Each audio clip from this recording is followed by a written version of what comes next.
Thank you very much, and a very good morning.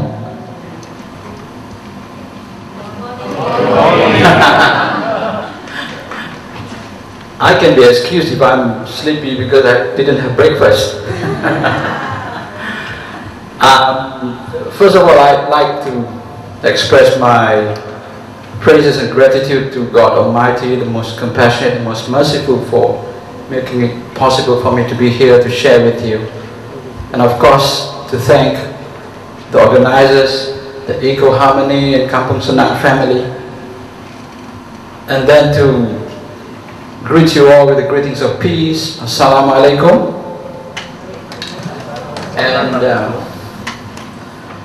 And I want to tell you that in my sharing about spiritual being a must for crisis times, it may be heavily biased towards my own upbringing and my own understanding of what life is and who God is and what religion is and what spirituality is. But I assure you there will be many, many similarities and parallels between our different faiths and belief systems. So I hope we will not have too much disagreements. But please listen with an open mind, and much of it I'm talking not just from theory but from my own real experience. Next please. That done with? Next please. Okay. Next hidden. So this is a time when the world is in chaos. But if we look back into history, was there ever a time when the world was not in chaos? Was that? Never. The world has always been in the chaos. We have always been in a mess. Much of it we created ourselves. So, you know, yeah, maybe sometimes more chaotic than others at other times, but it's always been chaos. Sometimes of our doing, sometimes what we think is beyond our own mischief. The tsunami, for example, and the volcanic eruptions, for example. Sometimes you just say, what can I do about that? Right? And of course, there are many, many disasters we brought upon ourselves. So, we need to restore those aspects of life, those aspects of nature, those aspects of the happenings in this universe that we have been responsible for. But we also need spiritual healing so that we can understand and still harmonize with what's happening that is beyond our control. There are many things that's beyond your control, but if you are rooted in your understanding of what life is all about, who God is and who you are in relation to all this, everything falls into place. You can still walk on this earth smiling and having peace in your hearts and in your minds right through the chaos. Next please. You don't mind I don't read word for word whatever is written there, because you know I think you know what I mean. There are so many problems around us. So those of us who believe in a personal God, by this I mean those who subscribe to religions like Judaism, Christianity, Islam, Hinduism, Baha'i, that relate to a personal God, as opposed to Buddhism. At least Theravada Buddhism does not talk about a personal God. That the other versions of Buddhism do talk about some form of godly beings. So if you believe in God, then you can relate to the teachings of God. If you have teachings of your religions, then you can follow these teachings as your guideline. These are already very important and proven guidelines. We know how to live life in peace. We know how to bring peace. We know how to bring harmony to this world. There are more than enough manuals around us. We have just chosen to ignore. So we have to go back to these manuals. And even if you don't subscribe to any religions or any religious teachings, there have been wise masters, secular masters, who have written good, reasonable guidelines too. Alright? And when believers compare what God and His prophets have conveyed to us to the writings of the wise men who may not even believe in religions, and there have been philosophers and human beings who have sat down and tried to think what and how should we live our lives, and there are some, and there are many commonalities. That's why on one side we talk about human values, right? The other side we talk about human virtues as enumerated by God. Non-believers and atheists will find guidance in the teachings of wise philosophers and thinkers, just like believers will find guidance in our scriptures. So whatever is our religion or belief system, we can have a common spirituality, right? You don't have to be belonging to a religion to be spiritual.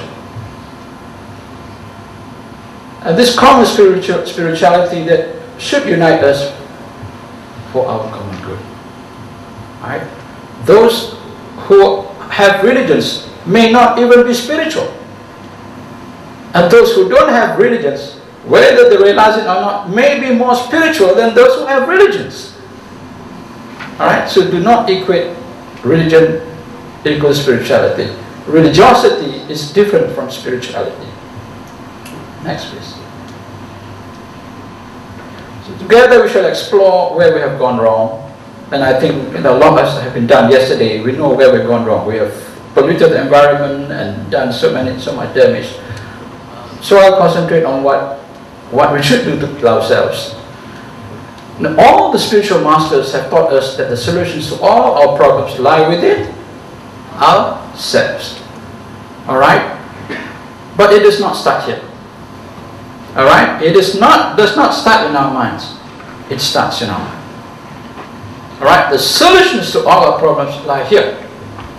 Alright? I'm talking about the spiritual heart. Because otherwise those with heart disease will say, oh, I'm in trouble. No. You may be having weak heart disease and not medication, but your spiritual heart may be as strong as ever. So the key to unlock is wisdom. Much of my mission, my message is talking about wisdom. And to acquire wisdom, we need spiritual knowledge. But more important than spiritual knowledge is spiritual training. Right? The guidance to become wise must come from a wiser person. You have all the knowledge, but you don't know how to put the knowledge to good use, you may not become wise. Right? But even if with little knowledge, but you hold the hand of a wise master, you can become wiser than the one who is full of knowledge, but do not know how to translate that knowledge into wisdom. So we need spiritual knowledge and spiritual training to awaken and activate our spiritual heart. Now, yesterday there was a question, if wisdom and compassion, right, are the necessary ingredients to solve our problems, how do we teach people?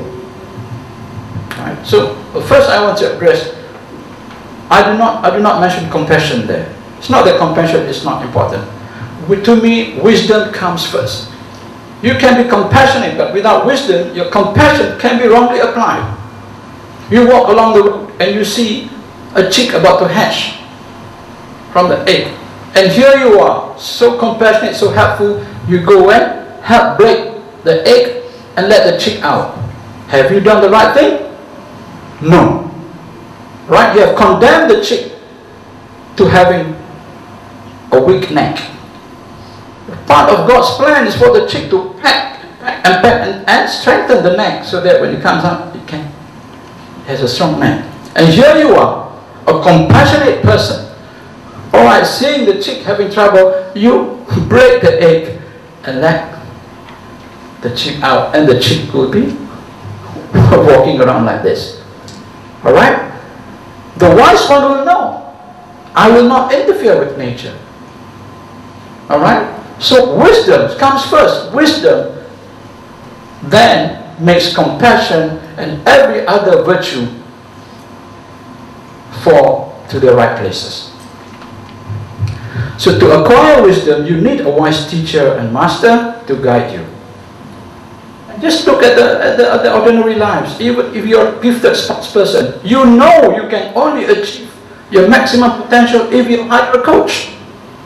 All the best athletes, they're all coaches. Usain Bolt, who breaks world records every other month, he has a coach.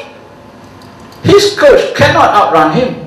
He can run 10 times faster than his coach, but he listens to his coach, because the coach is wiser than him in this field.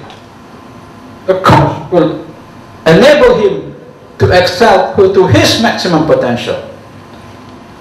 Alright? So even in the spiritual path, even in acquiring wisdom, even in trying to solve the problems of life, you need a teacher and a master who is there ahead of you, who has learned the lessons before you, and who does not talk theory, who teaches you from knowledge, from experience, and most importantly, with wisdom. And there is no better time, and there is better time than now to activate and save ourselves and the world, because we know we're in a mess, and fortunately, there are many people, like all of you here, who feel that we need to do something, right? So give yourselves a clap.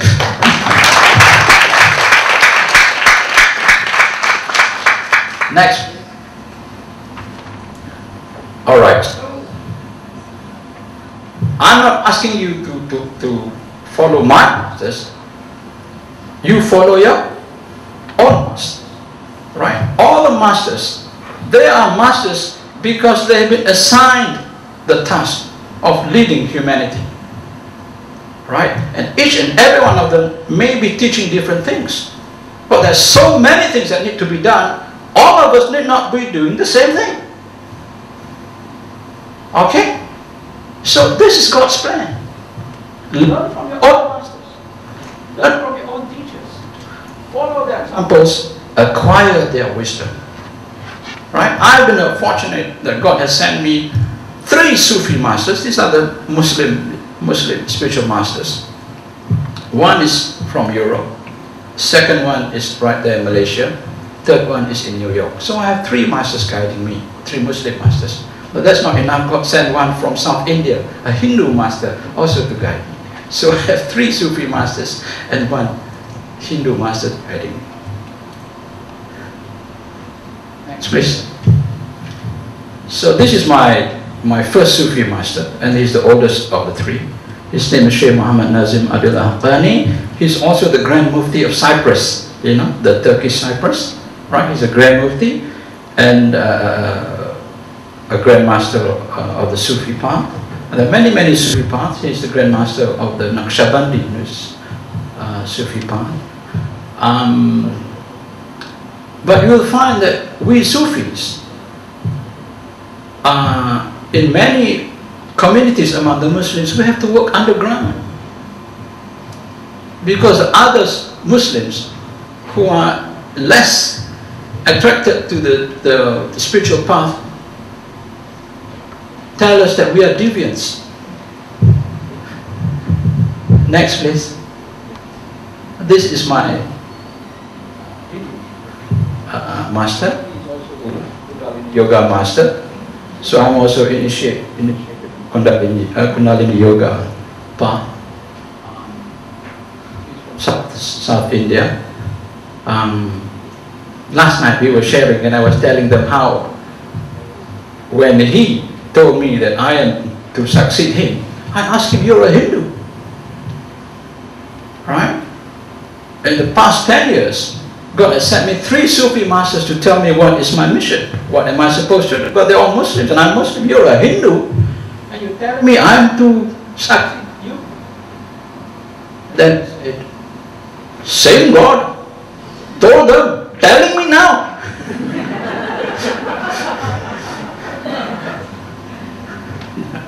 So you see, if there is respecting that there are people who may not believe in a personal God, but just use the word. If there is God, then there can only be one God. Otherwise, they'll be fighting.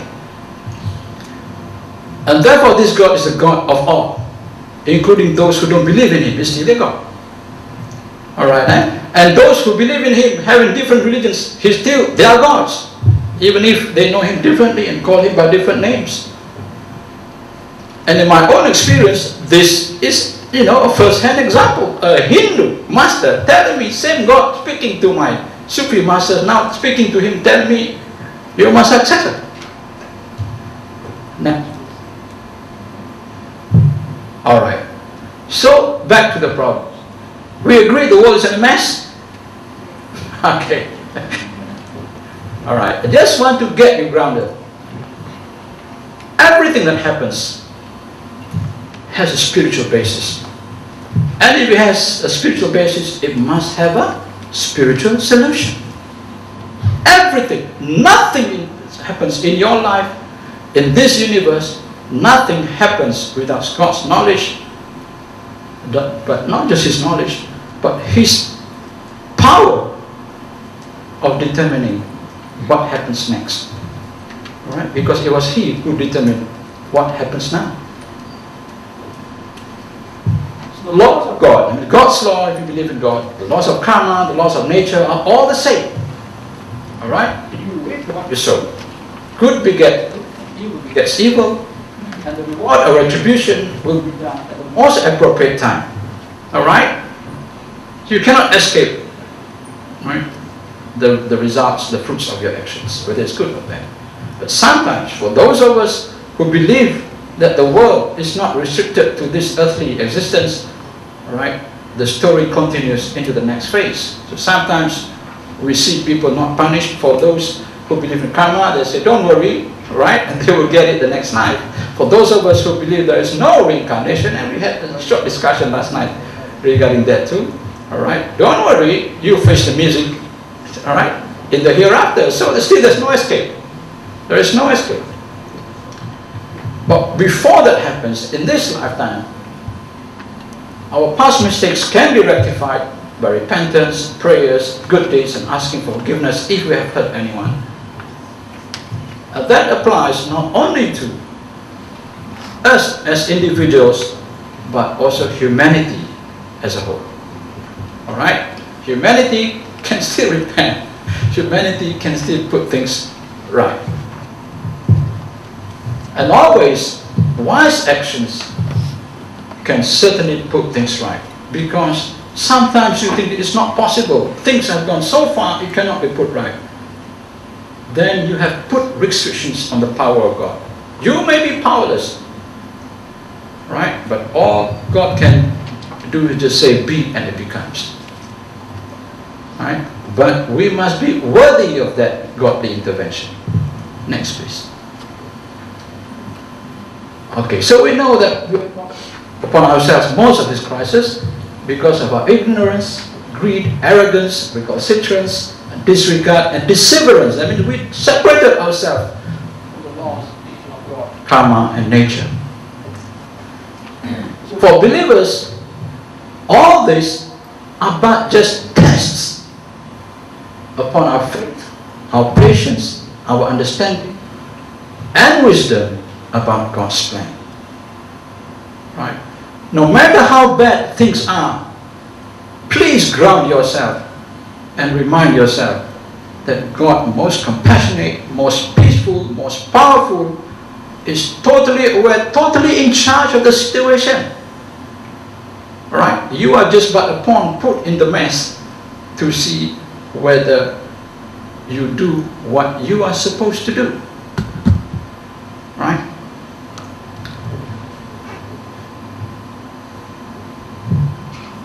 And that is God's plan, and His plan never fails. We may fail in our plans, we may fail in our actions. Yesterday, Betty was telling us that we are worried, we should be worried because the world is spinning out of control. Yes! But those who are grounded, right, in the knowledge that God is fully in charge, will know that even if it is so, it's totally in God's command. It's out of our control, but never out of God's control. So the wise among us will be cognizant of this reality, that God is fully in charge. And we will remain calm and dutiful, and dutifully observe and implement God's commands. That is to bring goodness to this chaotic world. If everything is so perfect, you have no role to play. When there's chaos, there's plenty of us who want to serve God. Plenty of things to do. Plenty of things that you can choose. I want to serve God in this way, in this way, in this way. So much mess. So many opportunities for me to serve God. Things are so perfect, nothing to do. Alright?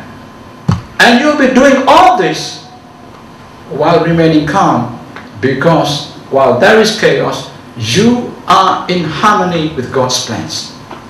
Alright? So you walk on this earth with calmness while everything else around you is chaotic, because you know what's going on. Next, please. So we cannot change the fate of humanity, but we can change our fate and of our families, and our communities, and all those who want to change with us. Alright? In the Quran, the teaching is God only changes the fate of those who work for the change. Right? Gandhi said we must be the change we want to see. So while God is fully in charge, His plan is for us to become the master of our destiny, even though He is really the master. Alright? Adam wrote what? Change your luck, master your mind, design your destiny. Alright? I will put higher level there. Master your soul and determine your destiny. Next, please. Okay, so we have to return to a life of spirituality, religiosity, for those who subscribe to formal religions. I'm not saying that religions are not important. I am a believer in religion. I follow the religious teachings. But higher than religion is a correct spirituality. Right? So a life of spirituality, religiosity, compassion, and good deeds. Alright? And if you read in the forward, Venerable Chonji is with the Dalai Lama, His Excellency Dalai Lama. It's not enough to be compassionate unless it translates to compassionate actions too. Alright? Always in the Quran, all the verses that refer to who are the good people, they are the ones who are righteous and do good deeds. Does not stop just being righteous, being compassionate. It's always ends with and do good deeds. Right? You are worthless as a servant and an agent of God if all you do is be compassionate, sit down, and you don't move a finger to do compassionate actions. What is this? Allah that understand this earth is a gift to us to make a beautiful and happy home filled with love, compassion, and harmony. But this is possible only provided we take responsibility to protect and nurture the resources and respect the rights of all of the big living together with us. So the Islamic tradition, human beings are called Khalifa. We are the trustees, the vicegerents of this earth. Alright? Given the highest intelligence, that we end up being the masters over all the other creatures. We are not the strongest in physical terms. Right? And many things we pale compared to the abilities given to the other creatures. But because we excel here, that we can control them. the fish can swim. Deep down, we can swim only a little bit. But with our mind, we created the submarine that can go where no fish can go. The birds can fly, we can't fly, but with our mind, we've created rockets that we can go to outer space that birds cannot go. Right? That's just the power of your mind. With the power of your mind, you want to go out there, you have to send a rocket. With the power of your spirit, the power of your soul, you can go there without the rocket. Alright, I want to tell you a story about a very famous Sufi master called Rumi. Even the Western people know about him because he's also famous as a poet. Alright, a spiritual poet. When he was 7, 8, you know, he was in an area in Iraq. The kids used to play on the roof. Alright, on the roof of the houses. The houses were just 1 or 2 stories high at that time. And he would just disappear. So in the evening, when they return to the and he, if he's not with them, the kid will say, you know, he was just playing with us, and he just disappears. And then when he does return, and when I ask, he say, where do you go? Oh, the angels brought me to Mars. Angels brought me to Jupiter. All right, and they couldn't say he was lying because they saw it with their own eyes. He just disappeared. Okay. All right. To put it in short, for life here to be harmonious and for us to restore the balance and harmony to this world, all our actions must be wise and just not only to us but to all our co-inhabitants and to nature. Next, please. Next, please. What's your role? Each and every one of us has a very important role in this planet. Otherwise, God would not have created you. Do not underestimate your own contribution.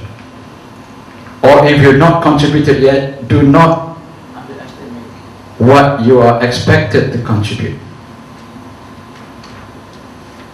And even if you're a non-believer in God, even if there's no creator God, still the story of this universe is not complete without you. True or not? Alright, huh? The story of this universe is not complete without you. Without you. Without you. Without you. Right? There's a very, very poignant song in the story of Moses, the movie, where in the lyrics it is described that from far you see a very nice pattern of a tapestry or carpet, I can't remember exactly. You know, many small pattern. You just imagine there's a tapestry and if there's one block missing, alright, you know, the whole tapestry is spoiled. Right? Even if it's just repeating patterns and one is missing, the whole entire picture is spoiled. True or not? So the story of the universe is totally spoiled if that block, you, do not participate fully. Okay? So can we all together make the story of the universe as beautiful as it is meant to be by participating towards its goodness? Yes? Yes. Yes.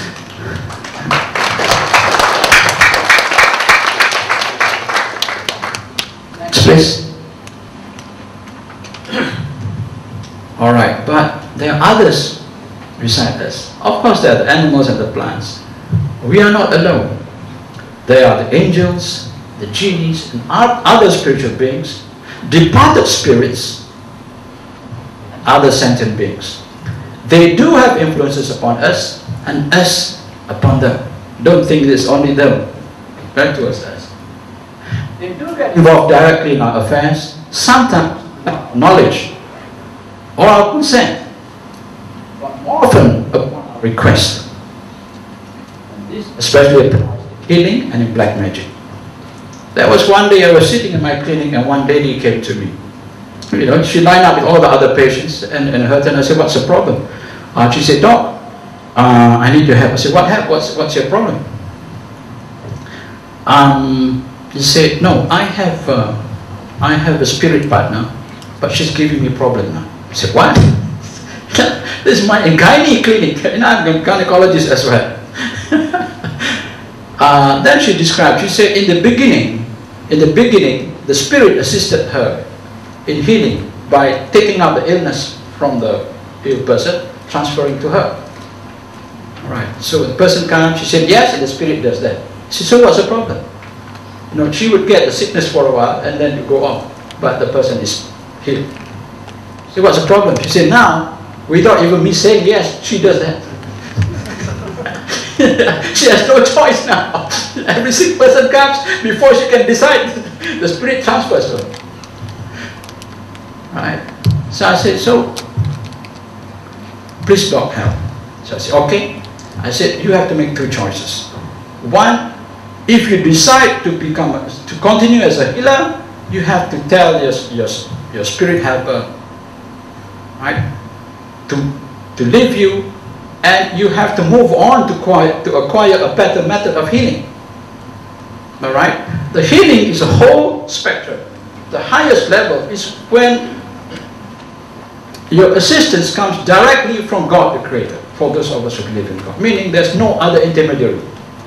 All right? The lowest is where you have to rely on physical things. You take things, you do surgery. All right? And in between, there are different levels of divine intervention, because in the end it is still divine intervention. If God wills, you take all the Panadol in the world, your fever will still not go off. Alright? And if God wills, you don't have to take any Panadol, and the fever will be gone. In between there are levels of direct or indirect intervention. So the moment I said that you have to tell your spirit partner to go off, she came and entered her body and scolded me. No way, she said. My staff ran out from my room. I said, excuse me, I was talking to my patient. You got no business coming here, get lost. And she went. So in dealing with spirits, you must establish who is the boss. You become willing victims because you have surrendered your masterful place in this world. You are the masters, they are subordinates, but you have surrendered. Right? You become scared of them, you make them powerful. Okay? But you know, the story is quite interesting, but that's another issue. Okay. So, but when you beautifully serve God, you will be honored to become His agent. Whenever you are doing good, you are already becoming God's agent. Right? When you serve humanity, you are serving God. But what I'm talking about now is being directly involved in God's administration of this universe. Right? In the Quran, sorry, it's not the Quran, in the Hadith, the Prophet told us, Prophet Muhammad told us that God has told him that when I am pleased with my servant, then my eyes become his eyes, my ears become his ears. Meaning, when God is pleased, then you are given special powers. So when you formulate a part that becomes agent, what is an agent? Just like God uses angels to administer this universe, and God uses His prophets to convey His revelations, commandments. God can do directly, right? God does not need angels, nor prophets, nor anything. God is all powerful. But He does, right? He does as part of His plans, and His honor to be serving God. So when you serve God and He's pleased with you, you are upgraded. All right? You serve God, and whenever you do good, you're serving God. But when He's pleased with you, then you even join the ones who are doing the work silently, the ones that you cannot see. Right? You join the team of angels and prophets who have passed on, but whose spirits are around. Okay? So you join God's team. Next one.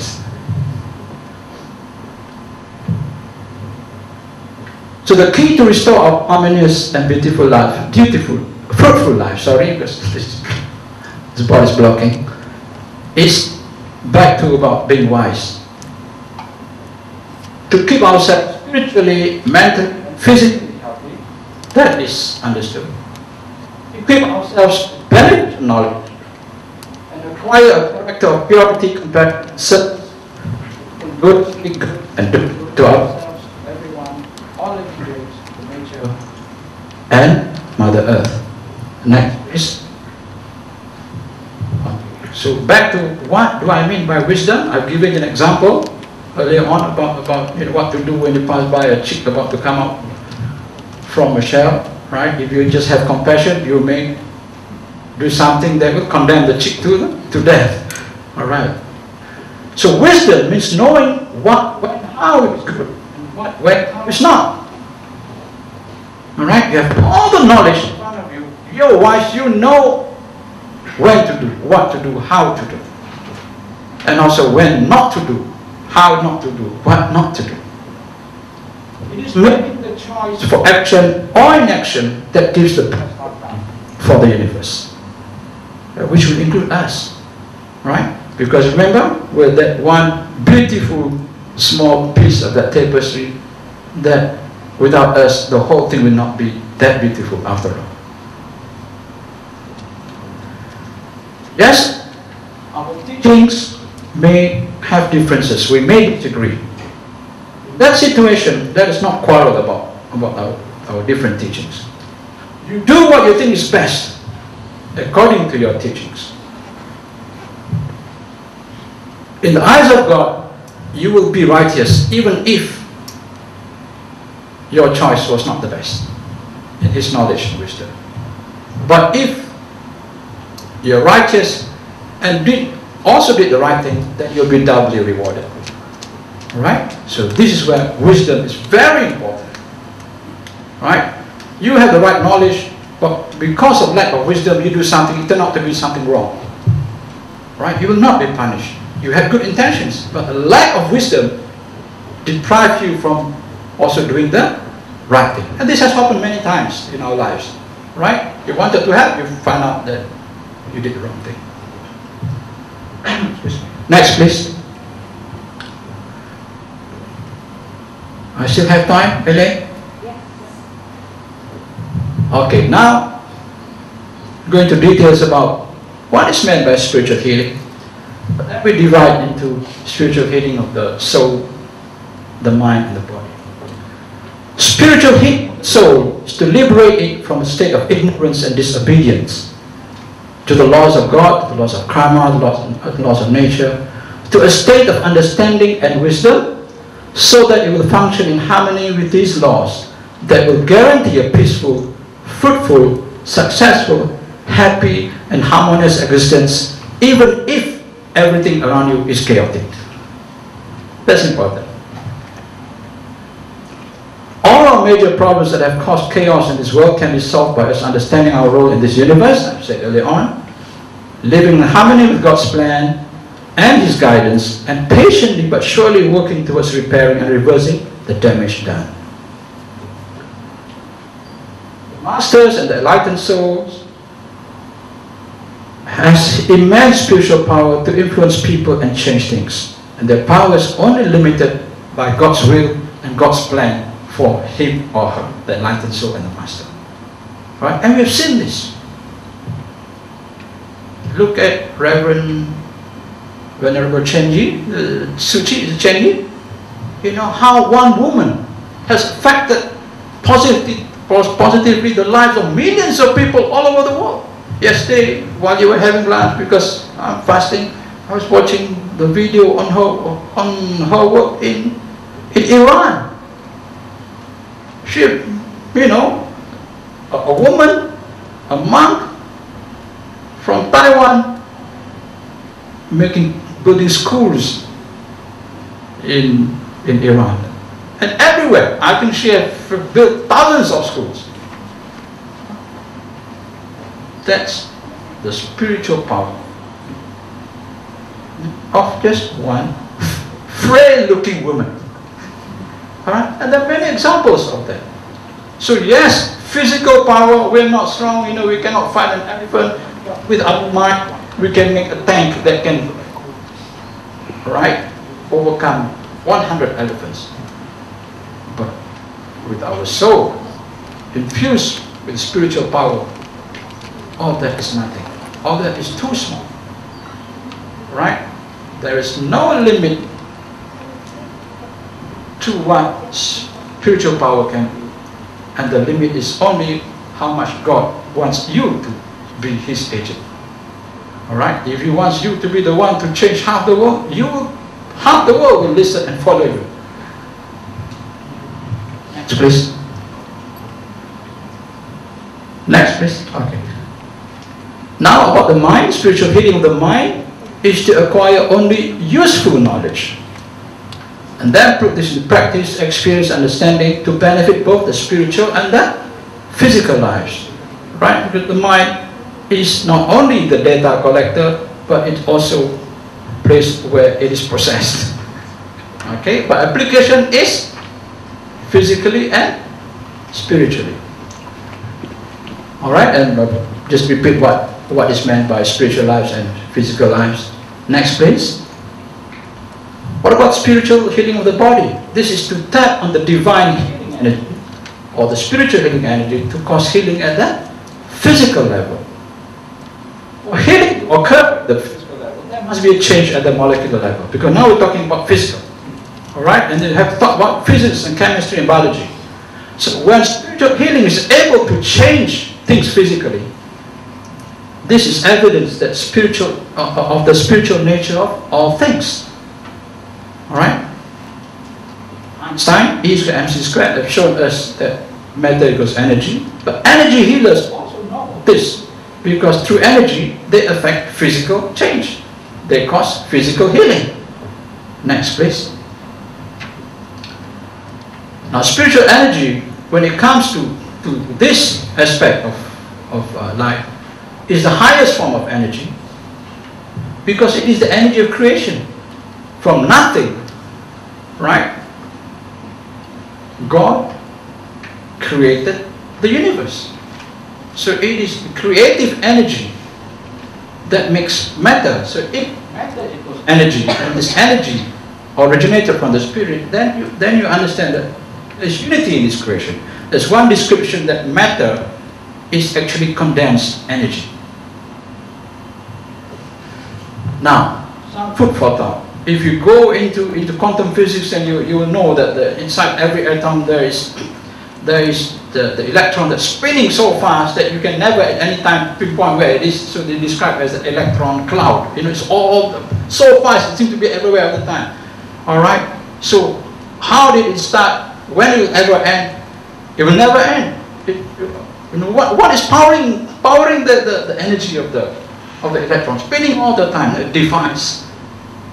Right? It defies a lot of physical laws when you go into the nitty-gritty of physics, quantum physics. For a start, those into quantum physics will know that at that level, matter energy just keep on changing. If you want to look at the fundamental particles as a wave, it becomes a wave. Right? You want to look at to measure it as a particle, it becomes a particle. Already that itself defies science. So these are things that, you know, interesting to ponder upon. And miracles, alright, with so many miracles recorded in history and even happening now, and I'm not referring to the magic of David Blaine or Chris Angel or the other magicians, because those are illusions. But there are real miracles, and science cannot explain. Okay? But I want you to ponder on this statement. While physical energy is finite, we know that. Science has established again and again, in a closed compartment, the amount of energy there is finite. What can be changed in the form of energy? Okay, you can burn something, turn into energy, or energy turn into something else. But spiritual energy is not finite. God is creating all the time. Alright? If a prophet comes in and then creates a miracle, and suddenly from there being nothing, there is something, there is a new form of, there is the energy came from nowhere, it's not there before, there is new created energy. Right? That's formed into matter. Next, please. Alright, so I mentioned different kinds of energy just to get you some basic grounding on the types of energy that we talk about. The only forms of energy that is acknowledged by science are the four at the bottom. Electromagnetic energy, electromagnetic spectrum, which we're all familiar with, all the radio signals, handphone signals, X-rays, all those are electromagnetic energy. Gravity, you're familiar with, and two types of nuclear forces. The weak nuclear force, that is due to radioactive decay, and strong nuclear force, the fusion and fission nuclear bombs, and what happens in the sun, how the sun generates energy. Those are the only four types of energy recognized, understood by science. The top four, as far as science is concerned, does not exist. It's only created by people like me who talk nonsense. Alright? We talk about spiritual energy, but just a caution, a lot of people use the term cosmic and universal energy inconsistently, wherein they're actually referring to force number 3, the life force, which also permeates the universe. When I'm talking about spiritual energy, it is the direct energy that comes from God to intervene, right, in the physical universe. And then you have the psychic energy, which again, there's differences between psychic energy. There's subtle differences between 2, 3, and 4. Right? Psychic energy, people gifted the psychic energy, they can bend spoons but they cannot heal. They can bend spoons, do this, but they cannot heal. And then you have the life force, or chi, or ki, or prana. This is the dynamic energy present in the universe, and this is the healing energy that most of us in the Eastern philosophy civilizations are aware of. And then you have scalar energy, the static energy present above in the universe, similar to but different from life force chi. Okay, scalar energy is the static energy where there is energy but it cannot be described in waveform. You know, all electromagnetic spectrum can be described in waveform. What is the frequency? What is the amplitude? Right? Not scalar energy. Next, please. So where do they fit in when you do healing or you do treatment? So this is a chart that incorporates the more familiar physical forms of treatment, including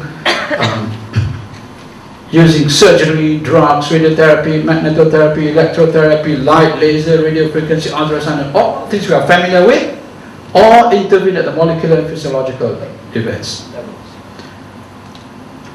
And then you have herbal, the herbs, right, which go even higher to the energy level. Then when you do energy healing using chi or prana, then you intervene directly at the energy level. When you use flower essences, they are even more powerful than the drugs and the salts and the herbs. Right? They go even higher, they affect even then at the psychic level. Of course, when you do psychic healing, you're intervening directly at the psychic level. But when you're doing spiritual healing, you go above everything. Alright? So when you intervene at the higher events, at the higher levels, then they will change all the lower levels. But when you intervene at the lower, you may not change the higher level. Okay? So if you have illness, you come for spiritual healing, you will benefit from the improvement in your physical illness, but also in your spiritual well-being. But if for that same thing you took medicine, you only benefit in the improvement in your physical problem. You will never become spiritually better by taking Panadol, for example. Understand? All right, eh? But don't every time that you have a fever, then just start praying. Simple things require simple remedies. All right? When you're tested to the maximum, that you are forced to look for spiritual intervention, that means God has plans for you. Alright? That suffering, that illness is just a way, right, to push you to Him because you had refused His earlier invitations. Next. Okay? Just to separate different types, because some people say the energy healing is the same. Spiritual healing, psychic healing, chi healing, they're different. There are subtle differences. Next, please. This example of chi healing. Okay, you can see that there are good aura cameras that can detect healing, and healing energy in the aura cameras should appear magenta. Okay, healing energy is magenta, it's reddish purple. Next, please. Right, so we all have this power to heal at the higher level, either spiritual, psychic, or pranic, and the hierarchy of effectiveness is spiritual is highest, psychic second highest, third is pranic. But the ease of learning is of course the reverse. Very easy to learn to be a chi healer or Reiki healer or pranic healer compared to be a psychic healer or a psychic surgeon compared to be a spiritual healer. Psychic surgeon still has to do this to cut, even though you don't need a surgical knife. You still have to use your hand to go into the body. Alright? The spiritual healer does not have to do anything. Just ask God and it's healed. Next, please. But to be good healers, whatever level, you need all these spiritual virtues. Alright? You must enjoy what you're doing. You must enjoy helping. You must enjoy healing people. And therefore you must have a joyous, happy attitude and attitude. But at the same time, be serious about what you're doing. You must have compassion, of course. You must persevere. Sometimes it takes a lot of healing sessions to heal people. Right? But you must also be detached. Right? Empathic, compassionate, but detached. Otherwise, you're going to be so stressful and you cannot participate in the healing effectively. Of course, you must be virtuous. You must be aware of the reasoning. Alright? If you're a good spiritual healer, for example, sometimes a person comes, then you have to tell the person, go and ask forgiveness for so-and-so first, because otherwise I cannot heal you. Because the healing will not go to you. Because there are other problems that cause the disease or the imbalance. Alright? So you must have knowledge about this. And of course, the wisdom to know that sometimes it is not your role even to intervene or even to heal. Right? Remember, God most compassionate, most merciful, at any time can heal all the sick people in this world. But He doesn't. In His knowledge and wisdom, He has very good reasons. Next, please. Okay. So if you want to become a healer at the pranic level, it's easy. You can keep on Reiki, pranic healing. The least is you can start healing yourself. But if you persevere, you can even start healing others. It's just 4 years ago, teaching children. Next please. And if you do a lot more, you can even become like this. But don't do this at home. Thank you very much. I think my time is up.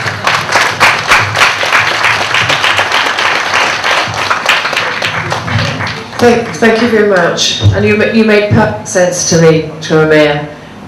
Food for thought. Is there any questions from the floor this morning? I have a rule for those who want to ask questions. Don't ask difficult questions. I'm a homeopath, so I saw homeopathy and I saw the two arrows going up and down. I know what you're trying to say, but we didn't touch on that point, so I don't want to. Okay. Sorry, because it was on that side. But maybe so that you have special attention because you have Dr. Priya, yes. The beloved? Yes. Yes. Who is a medical doctor and also practice homeopathy. You can see that in the slide, if you remember, homeopathy affects many levels. Right. If you ask a conventional doctor like me, right, but I'm not one of those who do not believe in homeopathy, the science of homeopathy, you put aside compared to the conventional science, it is rubbish. It does not make sense. The more dilute the content, the more powerful it is. Meaning, if you take one Panadol does not solve your fever, next time take only half. Fever does not go off, the next time you have fever, take only 1/4. Does not make sense. The doctor will say, take double. Right, but homeopathy is different. Right, so the science is beyond conventional science. But because how it affects the body is not how the drugs of modern medicine affect the body. So the doctors only know what happens at the molecular and physiological level. Homeopathy goes beyond that. Right, we saw on the chart. It goes at the psychic level and comes close even to the spiritual level. So of course it defies scientific explanation.